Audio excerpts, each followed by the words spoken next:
Hello everyone, সবাই কেমন আছেন? আশা করি সবাই ভালো আছেন।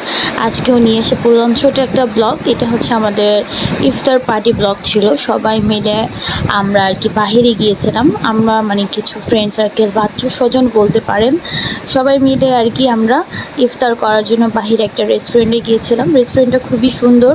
পাশ থেকে আপনার নদী দেখা যাচ্ছে, মানে একদম নদীর আর কি পাশে আর কি। রেস্টুরেন্টটা খুব সুন্দর ছিল, খাবারগুলো খুব মজা ছিল।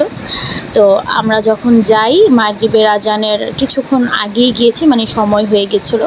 তো তারপরও লোকগুলো খুব দ্রুত আমাদের খাবার রেডি করে তাড়াতাড়ি করে দিয়েছে, কারণ সবাই রোজা ছিলাম, রোজা রেখে গিয়েছিলাম। শুরুতেই হচ্ছে ওনারা খুরমা খেজুর মানে এগুলো আমাদেরকে দিয়ে পানি দিয়ে আর কি আমাদেরকে ইফতার করার জন্য দিয়েছিল।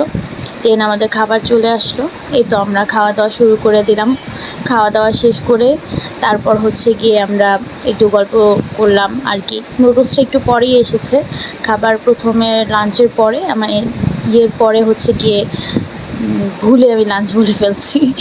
আসলে মানে আমাদের ইফতারের যে খাবারটা আমরা যে রাইসটা নিয়েছিলাম, সেই রাইস আর কি, রাইসটা আসার পরে খাওয়ার শেষ করে তারপর অনেকক্ষণ পরে আর কি নুডলসটা আসে। নুডলসটা অনেক মজা ছিল, ইয়ামি ছিল, তবে খাবার অনুযায়ী দামটা একটু বেশিই মনে হয়েছে। তারপর আমি রিক্সা নিলাম আমার বাসার উদ্দেশ্যে চলে যাওয়ার জন্য। আমাদের ব্লগটা এখানেই শেষ।